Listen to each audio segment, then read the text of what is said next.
What does it say about our politics when a kingmaker who helped elect a president is now cast aside like a forgotten relic? Former Ilocos Sur Governor Luis Chavit Singson, once one of the fiercest allies of President Ferdinand Bongbong Marcos Jr., has dropped a political bombshell. He's done with the Marcoses, and he did not mince words.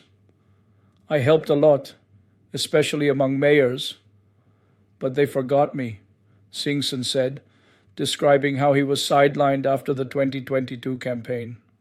In one scathing remark, he even likened Marcos Jr. to someone with Alzheimer's. After the election, it's like Bongbong had Alzheimer's. He didn't even recognize me anymore. This isn't just a personal fallout. It's a fracture that could shake the foundation of the so-called Solid North, a voting bloc long viewed as loyal to the Marcos dynasty. Let's unpack what this means. Singson's influence in northern Luzon, particularly among mayors, was critical in mobilizing votes for Marcos Jr. in 2022. But instead of being recognized, Singson says he was shut out. His proposals were ignored, his attempts to meet the president unanswered. To a seasoned political figure like him, this wasn't just about pride. It was about broken promises in a system where loyalty is often transactional. Now, he's making a sharp turn. Singson has declared his support for Vice President Sara Duterte in the 2028 presidential race.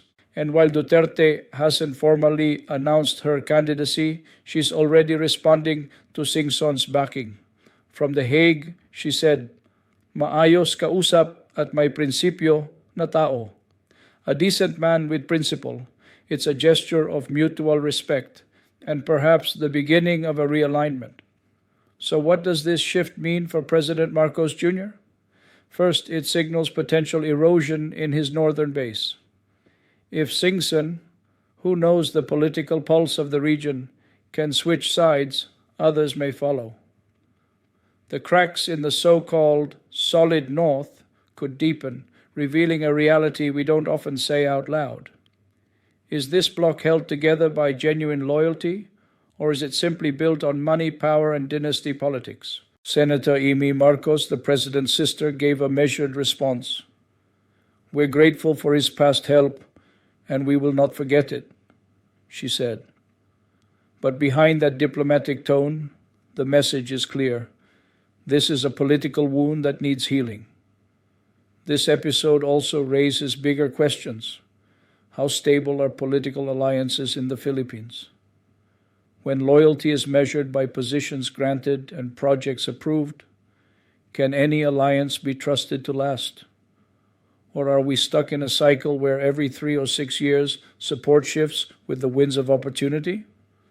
Singson's fallout may seem like an isolated spat, but it's more than that. It reflects the fragility of a political system that rewards proximity over principles. And for the Marcos administration, just 3 years into its term, it's a warning shot. The Duterte camp, meanwhile, gains momentum. Even amid impeachment threats and cabinet resignations, Sara Duterte continues to solidify her base. With Singson's backing, she not only gets a seasoned ally but access to a vast network of local leaders. It's a strategic win. For the public, especially young voters and first-time voters, this moment matters. It's a reminder to ask, who are our leaders really loyal to? Their allies, their legacy, or the people? This is not just about Chavit Singson or Bongbong Marcos or Sara Duterte. It's about the kind of politics we accept and the kind we deserve. If you found this breakdown eye-opening, help us spread the word. Like, share, comment, and subscribe to my YouTube channel, AngKampanero, Tinig ng Katotohanan, Tunog ng Kasaysayan. Thank you to our new subscribers and to everyone who watched this video. Let's keep the bell ringing for truth, justice, and freedom.